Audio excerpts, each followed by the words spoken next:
6 seconds. Put the oil on your fry before you go out there. That's right. And that's how the story went. So thank you for joining us. Actually, no. Shabbat Shalom. Let's try this again. Hopefully we are good to go now. We're giving people just a couple of seconds to find the new link. It is posted in both places, so I will open up again.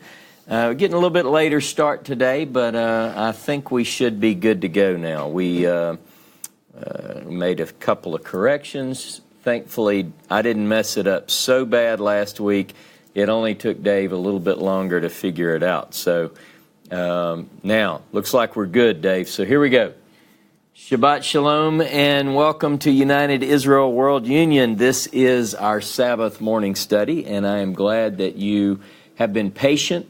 I told Dave this morning that we were going to work on your patience, and we're going to see how many of you stuck around for take two. So, Dave, take names, and let's see who's with us. The fall holy days are behind us now, and hopefully many of you have come out of your sukkah, you've come out of the fall holy days, and you are refreshed and excited.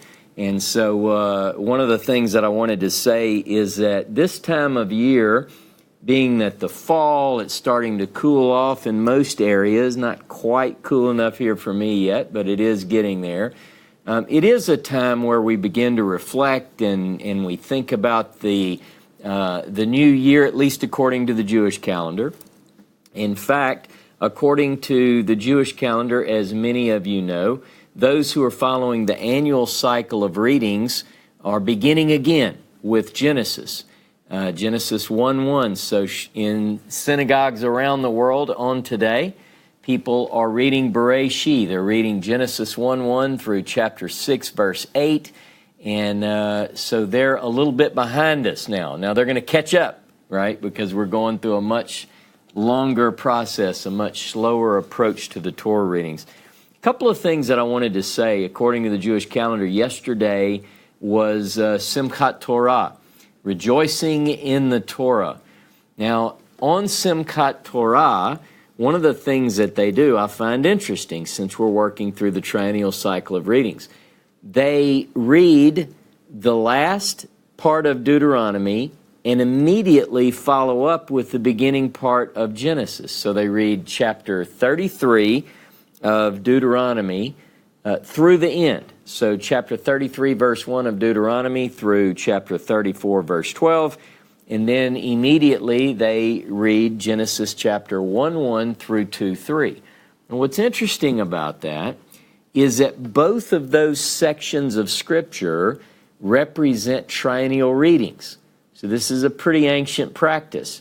It's drawing on the list that we're following. And so, you know, I posted just this week on our United Israel group page, I posted a new chart that I've been working on in regards to the book that I'm writing. I'm writing a book now, and it's caused me to go back into this triennial cycle of readings.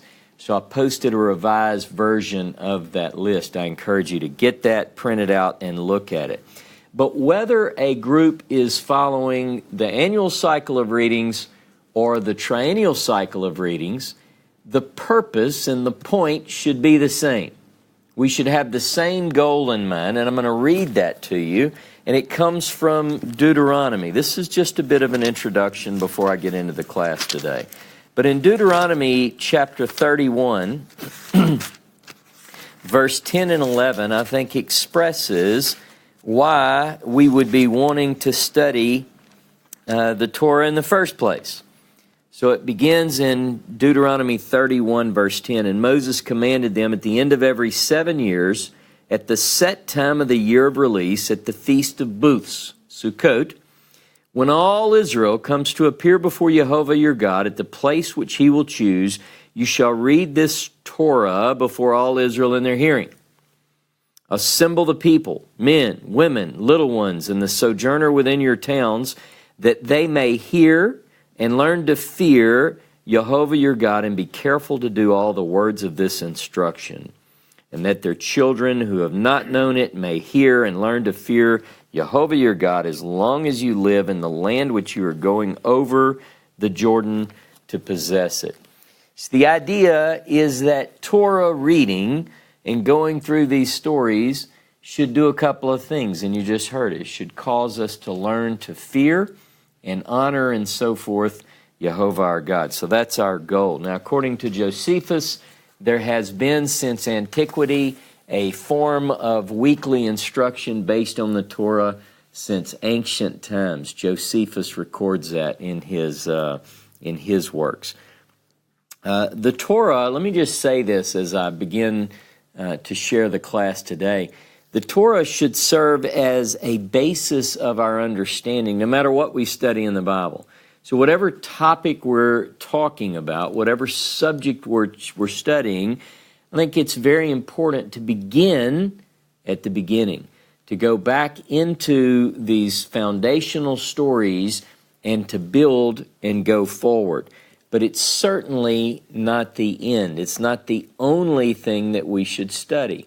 You know, I look around on the web now. Now, 30 years ago it wasn't like this, but now if you type in groups studying Torah, you're going to find countless groups. Various groups from Orthodox to even non-Jewish groups to Messianic groups. A lot of people are studying the Torah. And I think that that's a great thing, but also over the last several weeks have been thinking about, how a lot of people stop there. They really don't go into the prophets and the writings, I think, and that's sort of creating another problem. You know, if the emphasis becomes only on the Torah and we leave out the rest of the Hebrew Bible, the Revelation, then we're not going to fully understand the intended plan. So, one of the things that's important is that when we begin to study topics and themes discovered in the Bible's first books, we ought to follow those through the remainder of the biblical books and take in, as it were, the whole Bible. And one of the things I mentioned in writing my book, I'm looking at this particular 2-volume set is called The Bible as Read and Preached in the Old Synagogue. It's a work that was started, the 2 volumes were started by Jacob Mann. He passed away, he didn't finish the work, one of his students picked it up. But the purpose of this work is to look through ancient sources and determine some of these ancient sermons and how they were built. And quite often, they would pull from a Torah story, an associated prophet reading, and then go into the writings of the rest of the Bible, be they the Psalms or what have you. And so one of the things that I think is important is that we search for themes. Now, in our continuation of the Joseph saga, we are now in the 41st chapter. Now, we're not going to push all the way through because we're following this ancient reading cycle. This particular Torah portion, according to the markings in the text of the Hebrew Bible, is sectioned off. Genesis chapter 41, verse 1 through verse 37. Now, next week we pick up in verse 38. You'll see a good stopping point today, even though you might think, oh man, we ought to go to the next verse. You have to be patient. That's for next week. So we're going to go to verse 37 today. It features the dreams of Pharaoh. The dreams of Pharaoh. It's all we're going to cover today, the dreams of Pharaoh. Now, in the overall Joseph saga, one of the things that I need to point out is that this is the third of 3 sets of dreams that have a very important part or play an important part in the life of Joseph. So if you remember, the first 2 dreams, the first pair, were Joseph's dreams, recorded in Genesis 37. The second pair of dreams are those of 2 fellow captives. Remember the 2 courtiers of the Pharaoh's court who the Pharaoh got mad at. He put them in jail. They had dreams and so forth. And then the third pair have to do with Pharaoh's dreams, and that's where we're going to focus. The first two that Joseph had deal with or foretold his future role. Now, I think that this not only speaks historically, but prophetically. We're going to see that as we move further into the Joseph saga. Once he tells these dreams, they ultimately lead to him being put into Egypt. So Joseph has to get to Egypt in order for the story to work out. So the dreams, if you think about it, ultimately led to his being put into Egypt. His brothers get mad at him and they sell him into slavery, and you know that story, we went through it. When the second set of dreams come, his fellow prisoners' dreams, as that story unfolds, we recognize that this is preparing Joseph for his exaltation. He doesn't get exalted right away. In fact, he remains in jail. But nonetheless, it set him up. It gave him a reputation that was later recalled. We're going to see that today's reading. It gave him a reputation as one who had a skill of interpreting, opening dreams. All right, now the dreams of Pharaoh are the focus of today. So we're going to open up, and I'm going to read to you from the dream of Pharaoh. And this is going to be, as we do every week, I'll be reading from the very literal, transparent English Bible, beginning in chapter 41, verse 1 of Genesis. And it was from the end of 2 years of days, and Pharaoh was dreaming, and look, he was standing by the stream. And look, going up from the stream were 7 cows, beautiful of sight and fat of flesh, and they pastured in the reeds. And look, 7 other cows went up after them from the stream, bad of sight and thin of flesh. They stood near the cows on the lip of the stream, and the cows bad of sight and the thin of flesh ate up 7 cows, beautiful of sight and of fat, and Pharaoh awoke. And he slept and dreamed a second time. And look, 7 ears were going up on one stalk, fat and good. And look, 7 ears, thin and blasted by an east wind, sprung up after them. And the thin ears swallowed the 7 fat and full ears, and Pharaoh awoke, and look, it was a dream. And it was in the morning that his spirit was troubled, and he sent and called all the learned ones of Egypt and all its wise men. And Pharaoh recounted to them his dream, and there was no opener of them to Pharaoh. And the chief of the drink bearers spoke with Pharaoh, saying, My error I remember today. Pharaoh was angry against his servants, and he gave me into the guarding of the house of the chief of slaughters, me and the chief of the ones baking. And we dreamed a dream in one night, I and he, a man according to the opening of his dream.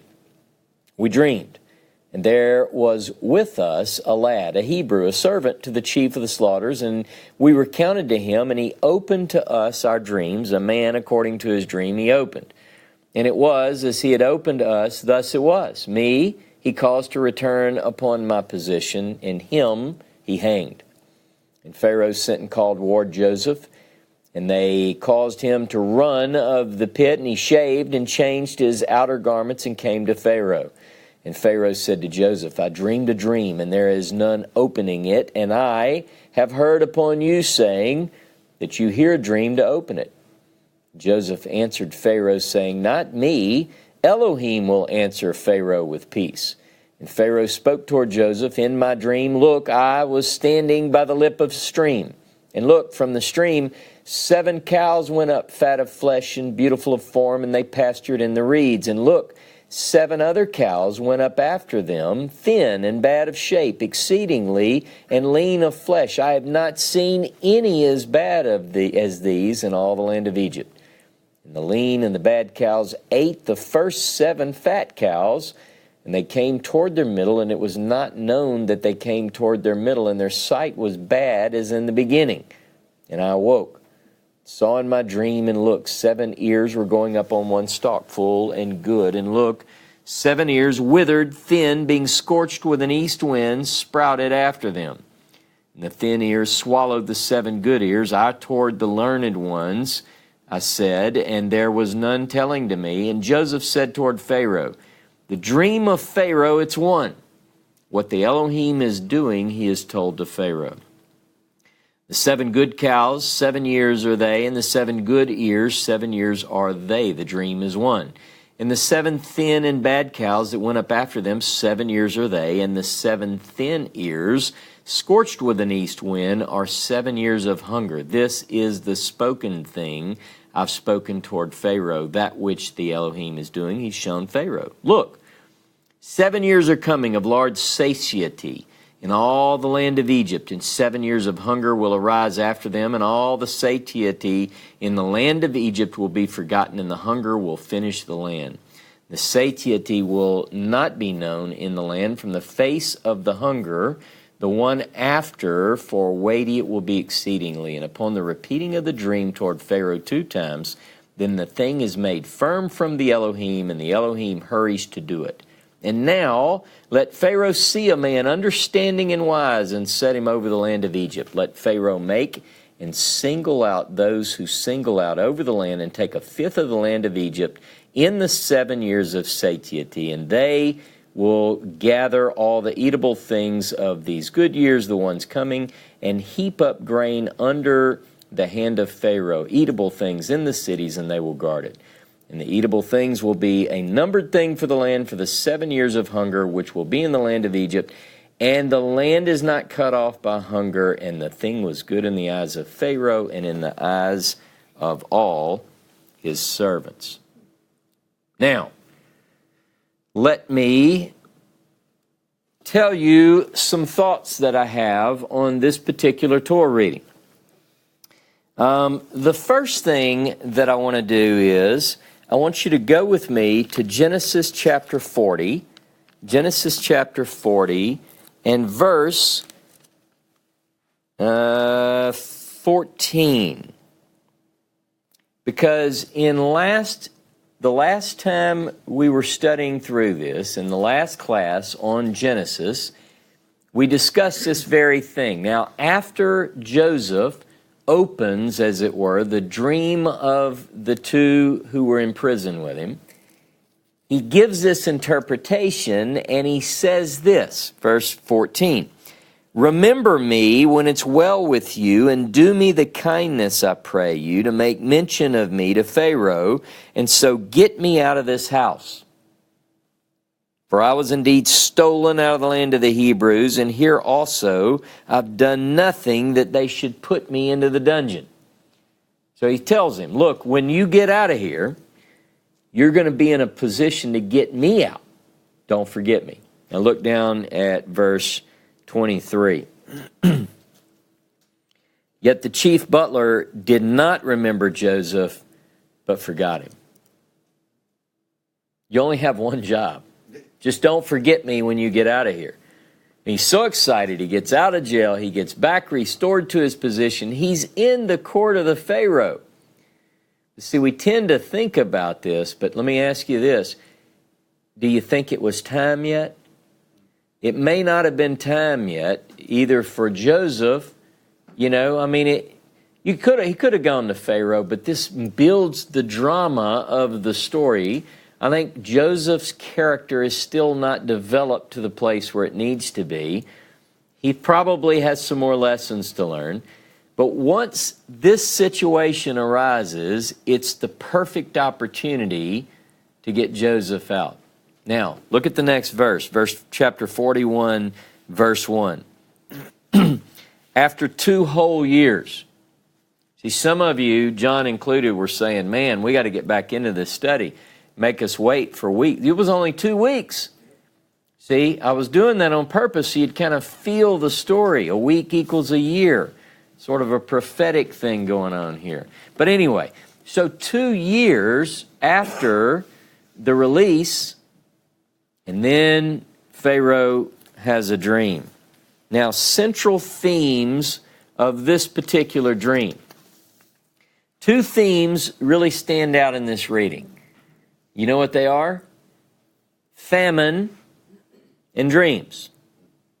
Famine and dreams. These are the 2 key themes that I see. Now, as you'll recall last week, there's this word that occurs only in chapter 40 and 41 of Genesis. We'll talk a little bit about that. But that has to do with dreams. I'm talking about if you listed the two major headings, famine and dream, and they're combined in this particular story.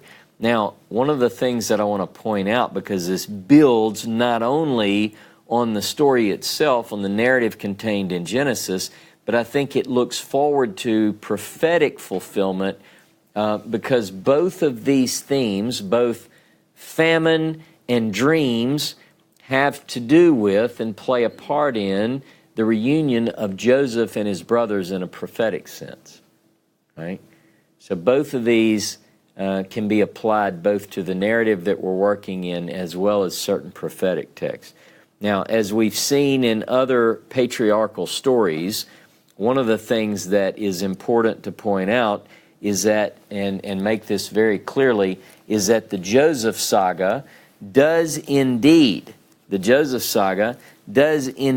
look beyond the historical narrative. It provides, I think, insight into the prophetic fulfillment. We'll touch on this a little bit later in the class today. Now, one of the things that is important to notice in this particular story is that we have different voices. What do I mean by that? We have the narrator's voice, okay? Now, whether you're traditional and you say this is Moses or you say it was another narrator, it's a narrator. In other words, it's not Pharaoh. We do hear from Pharaoh. It's not Joseph. We do hear from Joseph. This is someone telling sort of a brief summary recap of the dream. It tells us after 2 whole years, Pharaoh dreamed that he was standing by the Nile. Okay? So it sets the stage, if you will. When you read this, you notice that it's someone outside of the events describing for us what is taking place in the narrative. All right? And it gives us the content. It tells us about the dream. It even lets us know a little bit about Pharaoh's feeling after he dreams the dream. It talks about his spirit is troubled, right? You know, he's very, very distraught after having this dream, which is repeated, and the fact that no one can tell him. We learn all of that in the summary, and we also know that there's a lack of an interpretation. We don't know what the dream means. All right? That's part of the drama. It builds to the next part. Now, we also have the voice of the previously forgetful chief butler. All right? He's also in the story. After the narrator gives his spiel, the chief butler says, "Oh, I forgot. My error is on me." Meanwhile, Joseph is there going, 2 years, man. Come on, think about me. But he doesn't. So we do have the voice of the chief butler. And then we have the voice of Pharaoh. Now, I want you to think with me. Imagine the court of Pharaoh. All right?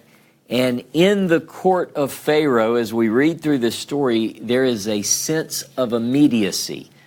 There's a sense of urgency. The Pharaoh has had a dream. He needs the meaning told to him, and none of the wise men can help. This is a bad deal. He tells them the dream. All he needs from them is to interpret it. But they can't. Now, you would think that somebody along the way would have made something up. At least give it a shot. But they don't. What we get in the story is that we're left with this unsolvable night dream, and Pharaoh is looking for some help here. Now, once the chief butler reminds himself and then tells Pharaoh about the Hebrew lad who had been in jail with him, you get the sense of urgency really coming out. It says that they rush him. He changes his garments. Now, remember what I've said over the past several in Joseph's story. we have to follow the change of clothes. It's almost without exception, when a key event in the life of Joseph comes up, we notice that the narrator who's telling the story reveals a change of garments. And so it is here. Joseph takes off his prison garments, they clean him up, prepare him, they bring him in before Pharaoh. Now, one of the things that I'd like to point out too is that you have a difference in the way the narrator tells the story and the way Pharaoh tells the story. When the chapter allows Pharaoh to tell it, I want you to read these closely on your own. When the narrator, he's sort of just the facts. Pharaoh had a dream, he's standing by the Nile, there are these cows, there are these cows, there are these stalks, there are these, just sort of matter of fact. When Pharaoh tells it, you ought to feel it. He adds details that the narrator left out. Why? Because he knows them. It's very fresh on his mind. One of the things, look at 41 verse 19, just as an example. 41:19. And 7 other cows came up after them, poor, very gaunt and thin, such as I'd never seen in all the land of Egypt. Right? So that's not in the narrator's dream, recount. So he wants you to know, he's trying to tell Joseph, you have to understand me. These cows, I've never seen anything. They're this skinny. So he makes a little bit more drama there. Now look down at verse 20. And the thin and gaunt cows ate up the first 7 fat cows. Now look, here's what he adds. But when they had eaten them, no one would have known that they had eaten them, for they were still as gaunt as at the beginning. See, that's not a part that the narrator told us. He's saying these things are so bad, even after they ate these fat, healthy cows, you couldn't even tell they'd eaten them. No difference whatsoever.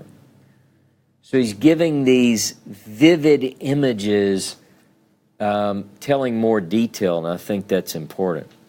Pharaoh wants one thing, and only one thing. He wants to know what it means. It's all he needs. It's troubled him. It has his spirit anxious. And thankfully, there was a Hebrew boy who happened to have this particular gift, but he's going to give credit where credit's due. So we're going to look at this. Look at verse 15 of 41. Pharaoh said to Joseph, I've had a dream, and there is no one who can open it. There's no one who can crack the code, basically, interpret it, tell its meaning. And I have heard it said of you that when you hear a dream, you can open it. So that's why he's got Joseph there. I've heard that you can do this. You've got this ability, and that's why you're here. Now watch what Joseph says. Joseph answered Pharaoh, not me. The first thing he says, not me. Now he has every opportunity to say, well, they do sound pretty good at this. I mean, I happen to have a little bit of a gift in this. That's one thing that I think is important in these stories. I received an interesting phone call. Well, I receive those all the time, but this particular person started telling me about all these fantastic gifts that God's given them, and it just, to me, to my ear, and I don't know, maybe this person is this gifted. If they are, and you heard the phone conversation I heard, you'd be amazed. But I think when I read this, it presents a little bit different attitude. Almost like, no, it's not me. But I do serve a God who can give the interpretation.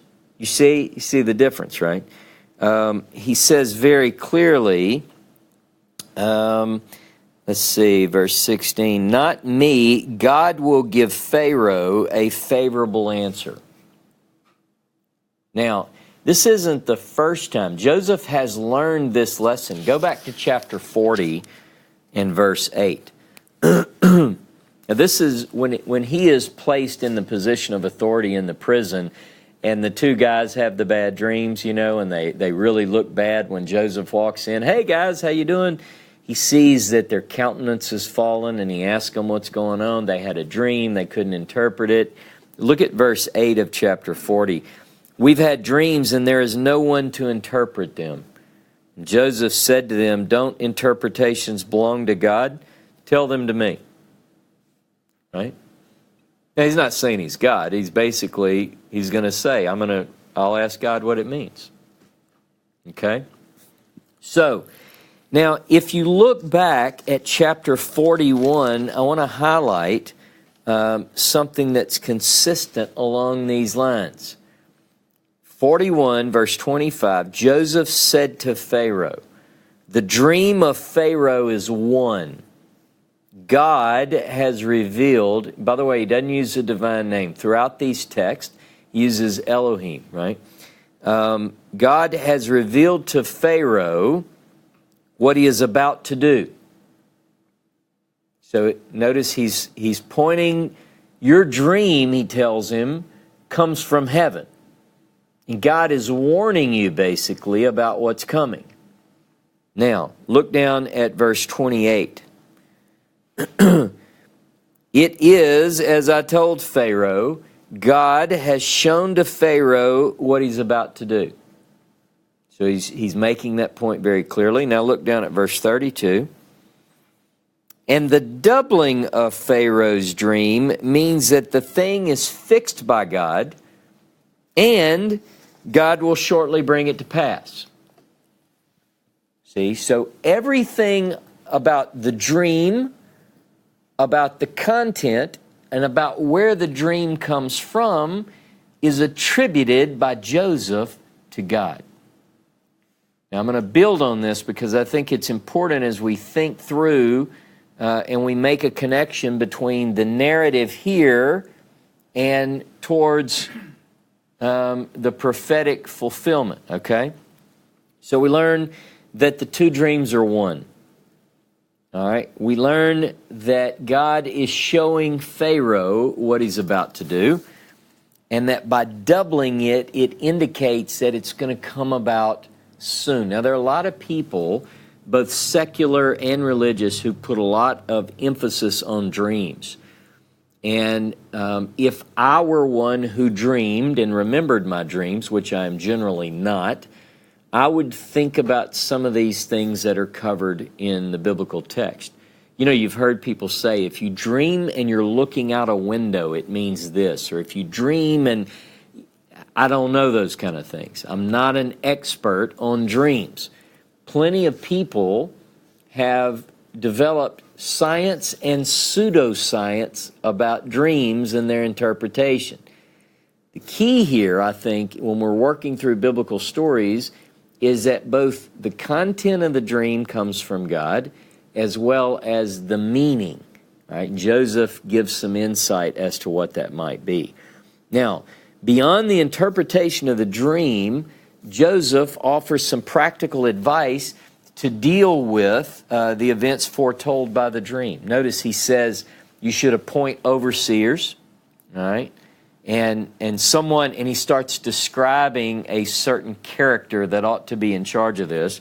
And they ought to take a fifth during the plentiful years and kind of store it, right?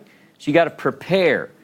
Because he tells him you're going to have 7 years of plenty followed by 7 years of famine. So you ought to prepare during the full times to prepare for the times of famine. Because remember the story of the cows and the stalks. It's going to be so bad that the only way to survive is to be fully prepared going into, don't waste. In other words, you're going to have plenty right now. You need to take advantage of that because you're about to go into the worst times you've ever seen. The story ends today, and the proposal seems good. So the idea is that everything about this that he's brought up, first of all, the Pharaoh is satisfied that everything that Joseph has told him is dead on. All right? Now, this story reminds me of another story. And it builds in my understanding that we'll bring into next week's class more so about how this has to do with the latter days. Joseph is not the only Hebrew who's gifted with this ability. Dreams would, according to the biblical text, always be a link between the divine sphere and the human. It is a way, according to the biblical text, in which God can communicate to us. Now, I want to cover a few of those passages just while we're on the subject of dreams. And if you'll go with me to the book of Bamidbar, to the book of Numbers, chapter 12. And you'll recall the story, but I won't go into the context as much as to say that this is Yehovah speaking, and the audience is Moses, Aaron, and Miriam.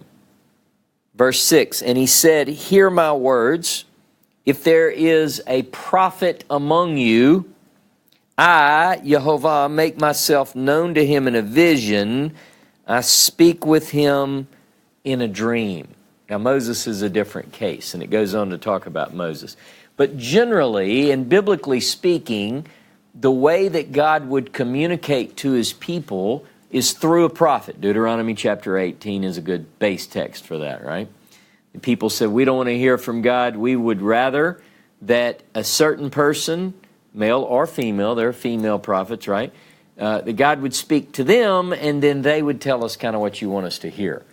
The idea is that that communication is generally coming to them in a vision, in a dream. All right. Now, the word for dream is halom, and you can do a study of all the occurrences. I won't go through all of the occurrences of dream, but the idea is that it's connected, A, to prophecy, B, and primarily to the idea of God communicating with humanity. Now, the lack of that is also interesting. In other words, if you're not hearing from God, so let's look at a couple of passages where that's the case. Look with me to 1 Samuel chapter 28. 1 Samuel 28, and I'm going to read a couple of verses. This, by the way, is, I love Samuel, 1st and 2nd Samuel. I love these historical books. So Samuel is dead, and Saul is looking for an answer, but he's not getting an answer from God. He's not hearing from God. So he goes to the witch at Endor, and he wants to have a seance. He wants to call her back up. In our area, we have the, what's that chick's name? Sister Eve. Yeah. And evidently she does pretty good business because, like, if you look in her parking lot, there are boats and mobile homes and cars. And boats too. She's got a car lot, yeah. She's got a car lot because people go to this woman and she conjures up, I guess that's what she does. I've never been there and I won't go there. But Saul is so desperate to hear from God that and by the way, he has made this forbidden in all of his territory. But he goes anyway. He goes to the witch at Endor and he calls up. Now look in verse 6, 1 Samuel 28. And when Saul inquired of Yehovah, Yehovah did not answer him, either by dreams or by Urim. You know, you've heard of the Urim and the Tumim, or by prophets. So he's like, he doesn't know where to go. He is totally cut off. That's the way to call it, Dave. He wants to know what to do. He's desperate for an answer, but he's not getting one. Now look down at verse 15. After he calls up, and by the way, it does work. According to the biblical text, this is Samuel. It says in verse 15, "Then Samuel said to Saul, 'Why have you disturbed me by bringing me up?' And Saul answered, 'I'm in great distress, for the Philistines are warring against me, and God has turned away from me and answers me no more, either by prophets or by dreams. Therefore I have summoned you to tell me what I shall do.'" This is an interesting story. I mean, Saul is telling him. Now, it's not a bad, it's not a good thing that he tells him. In fact, he tells him, "You're going to die." Samuel had this way about him. He was pretty rough, right? Remember, he hacks up Agag, and he's a tough old crotchety prophet, and he's mad. He's been awakened. So anyway, but see, the idea is that there are ways in which God is able to communicate with, and has chosen, he can communicate anyway, but he's chosen to communicate according to these ways, the Urim and the Tumim, the prophets and the dreams, okay?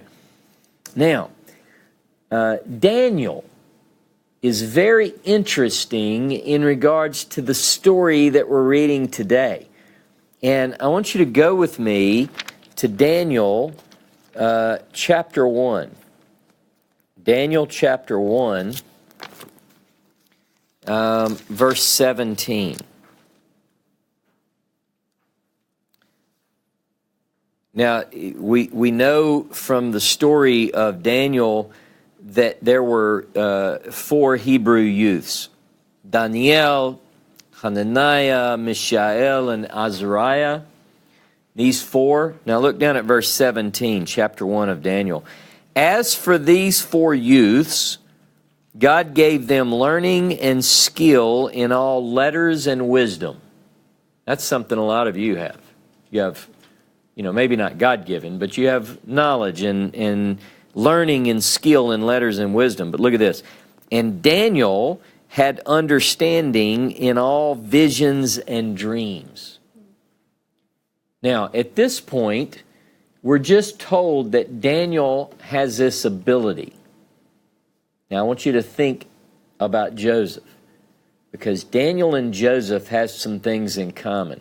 I think a lot of times people jump into the book of Daniel, because it's got some cool stuff in it, and they really want to open up the meaning of Daniel, but they don't include all these other things which can shed light on Daniel's meaning. So, let's talk about some of the similarities just off the top between Daniel and Joseph, okay? Daniel was a captive. Joseph is a captive. Remember, he tells the chief butler, "I was stolen from the land of the Hebrews." Well, Daniel could say the same thing, right? He's among the captives in Babylon. So they have this thing in common. The ruler of the day has a dream and needs it interpreted. So Joseph, that's Pharaoh. Pharaoh has a dream. He tries to get help from the wise men, his own wise men, no help there. And then it just so happens that there is a Hebrew in the house who has this gift. In the story in Daniel, something similar happens. We have, in this particular story, Nebuchadnezzar has a dream, and he needs help with it. Now, he's a little bit seemingly more, hard than Pharaoh, at least the way we read the story. So we're going to talk about that in just a moment, but now let's go ahead. Remember the story of Nebuchadnezzar. What he says is, he calls all the wise men and he says, "Boys, girls, here's the deal. I had a dream. It's really troubling me. So you are going to tell me my dream and what it means." And you can imagine how this went. It's like a press conference. They're all in there, and the Pharaoh's up there, and he's tweeting? Yeah. But he basically says, "You're going to tell me my dream and its meaning, or I'll kill you." Now, you know what they said? They said, that's hard. Look at verse 10 of chapter 2 in Daniel. The Chaldeans answered the king, there's not a man on earth who can meet the king's demand. For no great and powerful king has asked such a thing of any magician or enchanter or Chaldean. The thing that the king asks is difficult, and none can show it to the king except the gods, whose dwelling is not with flesh. So they're like, you're asking for something that can't be done except by gods, and they're not here. We're men. We're wise men, indeed, gifted. We've got all these talents. But you've asked something that no one has ever asked before. And he said, well, that's the deal. Give me, you're going to tell me? Look at verse 12. He gets angry. Because of this, the king was angry and very furious and commanded that all the wise men of Babylon be destroyed. You know what? He's fed up with religion. Basically said, you guys have had a free ticket too long. If you're really gifted, if you really have insight, you're gonna prove it right here. It's death. It's a pretty cool story, isn't it? Now, Daniel hears all the commotion about this, and he basically, I'm paraphrasing obviously, basically says, what's everybody so worked up about? Just, I'll go home and pray about it, and I'll tell him the meaning, which is exactly what he does. All right? He goes and he prays, and God gives him the meaning, and we're going to talk more about this next week, because I don't want to get too much into this because the stories progress, as do the Torah readings. So we're going to talk about Genesis 41, 38, and into 42, and we're going to bring more of this Daniel story together in the next week's class. But I do want to say that what happens in both cases with Pharaoh in Genesis and with Nebuchadnezzar in Daniel, the end result is basically the same. A Hebrew is exalted. All right? I think that this is indicative of something that points towards a prophetic fulfillment. It's very important that we not miss this. Now, but for now, it's very important that we think about and present, or let's say it this way, to present a present reality in regards our themes of dreams and famine. Go with me to the well-known passage in the book of Amos. We're going to go to Amos chapter 8. I love Amos. Amos 8:11. Behold, the days are coming, saith Adonai Yehovah, when I will send a famine in the land, not a famine of bread nor thirst for water, but of hearing the words of Yehovah. They shall wander from sea to sea, from north to east, and shall run to and fro to seek the word of Yehovah, but they shall not find it. Now, a famine, if you think about it, this is, if I were thinking about the famine described in Genesis, a famine that's so bad that it consumes these huge years of fullness, and you can't even tell. Think of a famine for hearing the words of God. Think of people running to and fro in search of it. When there's a famine, and there are literally famines in our world today, when countries experience famine, they'll go as far as they can to find food and water. But this is describing a famine for hearing from God that is just as vital. Think about Deuteronomy chapter 8. Man shall not live by bread alone, but by every word that proceeds out of the mouth of God. If you're not hearing from God, the biblical image is one of famine.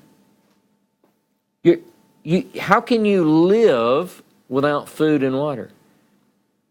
The biblical writers want us to recognize that neither can you live without hearing from God.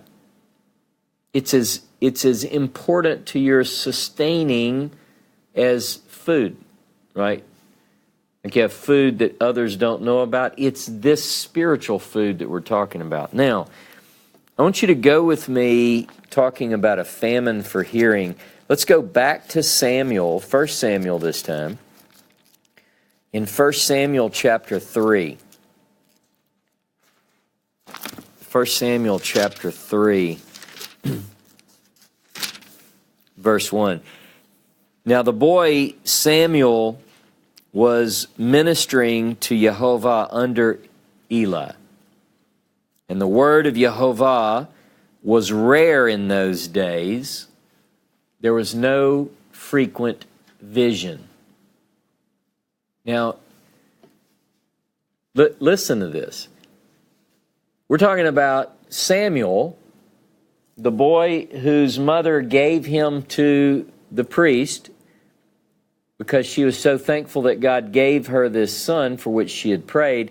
She gives him to the priesthood. He sleeps in the holy place. And notice what it says. The word was rare. Now that word rare can also be translated precious. But the idea is that it's not, like even Samuel, he's not hearing from God. He wouldn't know God's voice. In fact, that's the whole point of this story. That the priesthood, that the prophet, he's not talking. We get this image as we work through Scripture and we bring it on ourselves. It's called the hiding of the face. We've taught on this. James Tabor's taught on this. I've taught on this. But the idea is that you get to a place where you're not hearing from God. Now, I know there are people who are saying, oh, the Lord told me this and the Lord told me that, and thus saith the Lord. And a lot of people say they hear from God. But I'm not going to say they don't, or that you don't if you're listening to me and you say you hear from God. What I'm saying is that it's rare. It's rare in these days, right? Because I believe it's rare in these days. I don't believe it's as common as people claim it is. Now, so Samuel is the boy minister. He's in the holy place, and the word is very rare. Now, look at this. If you keep reading, let's read the rest of the story. At that time, Eli, whose eyesight had begun to grow dim so that he could not see, he's blind, was lying down in his own place. The lamp of God had not yet gone out. This is an image of silent darkness. Think about that. Samuel was lying down within the temple of Jehovah, where the ark of God was. Where's he at? Right? He's as close as you can get. No voice, right? But watch this. Then Jehovah called, Shmuel, Shmuel, Samuel, Samuel. And he said, here am I. And ran to Eli and said, here I am, you called? He said, I didn't call, go lay back down. So he went and lay down, and Jehovah called again, Samuel. Samuel arose, went to Eli and said, here I am, you called me? But he said, I didn't call, my son. Go lie down again. Now Samuel did not yet know Jehovah. This is a point I want you to get. He's in the holy place where the ark was. He doesn't know Jehovah. Think about that. And the word of Jehovah had not yet been revealed to him. A lot of times we tend to associate the temple or the ark or whatever with God's abiding presence, and if you're there, then God's there and you hear. He's there all the time. This is where he crashes at night. Jehovah called Samuel again the third time. He arose and went to Eli, and he said, here I am, you called me? And Eli perceived that Jehovah was calling the boy, and Eli said to Samuel, go lie down. And if he calls you, you shall say, speak, Jehovah, for your servant is listening. And Samuel went and lay down in that place. And he came to him calling as at other times, Samuel, Samuel. And Samuel said, speak, for your servant is listening. And then the story continues. But the point that I want to make is that there are times that even in the holiest of places, with the holiest of people, the people who are destined, if you will, by God to do great and mighty things for Him, that there is silence. Now, Samuel from this point on does know the voice, and he does hear from God. But how much more so in our day when people claim that they're hearing? Think of this story. We are living, I believe, in many ways in a time of famine. Not of bread and water. But I do believe that the word of Jehovah is rare in these days. Now, this doesn't mean, as I stated a moment ago, that there aren't those that somehow at least believe that they're hearing from God. I'm not suggesting. It's not my place. But I am convinced that we're in a day of famine in some ways, or that it's approaching. A famine in the sense that people are searching, greatly desiring to hear from God. And in some ways, it's indicative of people when they leave their former religious affiliation because they feel like they're starving. I hear that sometimes. You ask people, you're like, hey, so-and-so, you used to go to do you go to the Baptist? I used to go to the Baptist church. Well, why'd you leave it? Well, I just wasn't being fed. Think about that. That's what they say. It's almost like inside they know that they're hungry. They're searching for more. Could this happen in synagogues as well? I don't know. Maybe people leave synagogues and go to other synagogues because they weren't being fed or whatever. Sometimes it might be physically people aren't being fed enough. Like here, you can come here and you can eat good food, physical food, and hopefully our discussions prompt spiritual food. But generally, I'm convinced that we are in the days of famine. Look, famine, though, ultimately drives a reunion between Joseph and his brothers. You have to have the famine in order to bring about this reunion. Let me make that connection very clear. Joseph tells Pharaoh, the dream that you've had, the warning about the coming famine is true. It's going to happen. It's fixed by God, and it's coming soon. All right? He tells him those things. And so I'm telling you that this famine of hearing the words of God is the same. Now, the result of, if there wasn't a famine, then the children of Jacob would not have searched for food. They would not have been in Egypt together. There would be no Exodus. There would be, you see where... So we would look at a famine and just say, that famine's horrible. Man, I hate famine. But it takes sometimes the deprivation in order to bring about the fullness. It's just my thought. Now, I think this is anciently as well as prophetically. The point is the same. Now look, if you will, to Joel, the prophet Joel. Now, many of you are familiar with this prophecy. But Joel chapter 2, verse 28, in the English Bible, I believe in the Hebrew it's going to be chapter 3, verse 1.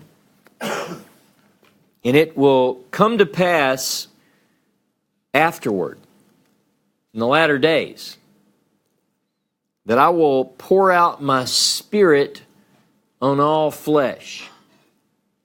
Your sons and your daughters shall prophesy, your old men shall dream dreams, and your young men shall see visions. Even upon the menservant and the maidservants in those days I will pour out my Spirit. Now, there are people who claim that this has already been fulfilled. I do not believe that it's already been fulfilled. I think that this describes something far greater than has ever been seen. I want to contrast, if you will. It's just like when the narrator tells us about the famine, like I just read this.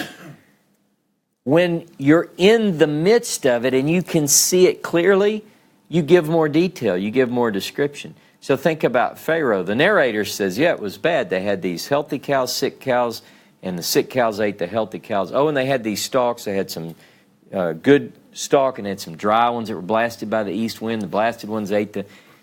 And Pharaoh said, no. Let me tell you.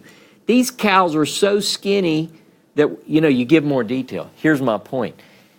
When this comes to pass, like you're not going to have to say, well, I think the Spirit's been poured out. It says, on all flesh, your sons and your daughters will prophesy, your old men. That's not happened yet. Maybe in some way people get a taste, not like this. Right? I think this is what we're looking forward to. A pouring out of the Spirit is what we await. This will ultimately, this manifestation, if you will, of the outpouring of the Spirit, spoken of by the Hebrew prophets, will lead others to recognize, just as Pharaoh did and Nebuchadnezzar did, the working of the Spirit of God in the affairs of men. Join us next week as we talk in detail about this outpouring of the Spirit, the dreams, and the meanings thereof. We'll tie in Joseph and Daniel and these other things. So Shabbat Shalom. If you want to hang around, we'll go live in a few minutes and we'll do a dialogue. So it's good being with you, and we hope you join us for dialogue.